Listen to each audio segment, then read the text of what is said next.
वन्दनकुण्डिका दण्डं शक्तिमहिन्दिर्मजलजं घण्टां सुराभाजनं मूलं पाशसुदर्शनेतदीप्तैः प्रसन्नानां सेवे शैरिभमर्दिनी महालक्ष्मी सरोजस्थिता ह्रीं श्री महालक्ष्मी चण्डिकायै नमः सम्पूज्य होमयेत् இரண்டாவது அத்தியாயம் மகாலட்சுமி சண்டிகா. மகாலட்சுமி சண்டிகான்னா எல்லாருக்குமே தெரியும். மகாலட்சுமினா நமக்கு புரிதல் என்ன இருக்குன்னா, காசு பணத்துக்கு மட்டும்தான் மகாலட்சுமி, அதுல மட்டும்தான் மகாலட்சுமி வாசம் செய்யணும்னு நினைச்சுட்டு இருக்கோம். ஆனா வேத மந்திரங்கள்லாம் என்ன சொல்றதுன்னா, வேதத்துல ஸ்ரீ சூக்தம் சொல்லக்கூடிய மகாலட்சுமிக்கு உரிய சூக்தத்துல அம்பாலோட வர்ணனை சொல்றதாம்.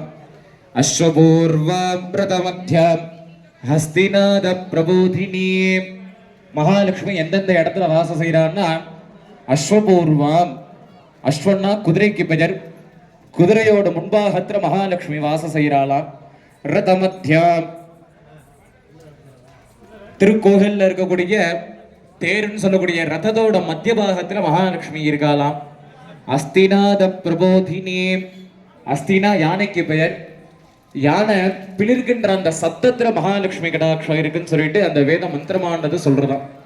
அதனாலதான் இன்னும் காஞ்சிபுரத்துல காமாட்சி கஷேத்திரத்துல சாயரட்ச பூஜையில என்ன பண்ணுவான்னா, யானை அழைச்சிட்டு வந்து பிளிர சொல்லுவா. ஏன்னா அந்த சத்தத்தை கேட்டாலே மகாலட்சுமி கடாட்சமா. தனம் அக்னிர் தனம் வாயு தனம் சூர்யோ தனம் வசுன்னு சொல்லிட்டு அதே வேத மந்திரங்கள்லாம் சொல்றது.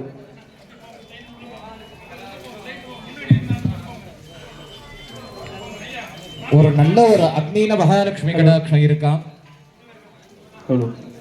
தனம் வாயு, நம்ம சுவாசிக்கிற காற்ற மகாலட்சுமி கடாட்சம் இருக்கு.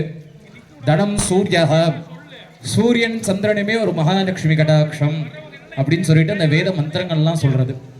நம்ம எப்படி புரிஞ்சுக்கலாம்னா, ஒரு எந்த ஒரு பொருள் வந்து ஒரு இன்னொரு பொருள் வந்து நிறைவு செய்யுதோ அதுக்கு மகாலட்சுமி கடாட்சம்னு சொல்லிட்டு நம்ம புரிஞ்சுக்கலாம். இந்த ஒருத்தருக்கு சாப்பாடு கிடைக்காம இருக்கு, அந்த இடத்துல அவளுக்கு ஒரு அன்னம் கிடைக்குதுன்னா அன்ன மகாலட்சுமியா இருக்கா. ஒருத்தர் புத்திர பாக்கியம் இல்லாம புத்திரன் பிறக்கிறதுனா சந்தான மகாலட்சுமியா இருக்கா.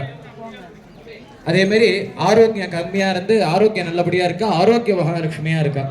எல்லா இடத்துலயுமே மகாலட்சுமி வாசம் செய்யறா. மகாலட்சுமிக்கு உரிய பொருள் நம்ம என்ன நினைச்சுட்டு இருக்கோம், தாமரை. மகாலட்சுமி தாமரை பத்மபீடத்துல தான் உட்கார்ந்துட்டு இருப்பா. ஆனா அம்பாலோட வர்ணனையில என்ன சொல்றதுன்னா, மகாலட்சுமிக்கு தாமரையோட வில்வ சாத்துறது ரொம்ப ரொம்ப விசேஷம் அப்படின்னு சொல்லிட்டு புராணமே சொல்றது. அம்பாள் ஜனனமாகிறப்ப தோன்றப்ப என்ன பண்றான்னா, வில்வத்தோட தான் வராலாம். அந்த பார்க்கடல்ல இருந்து கடையிறப்ப வில்வத்தோட கையில வில்வத்தை வச்சுட்டு தான் மகாலட்சுமி வராலாம்.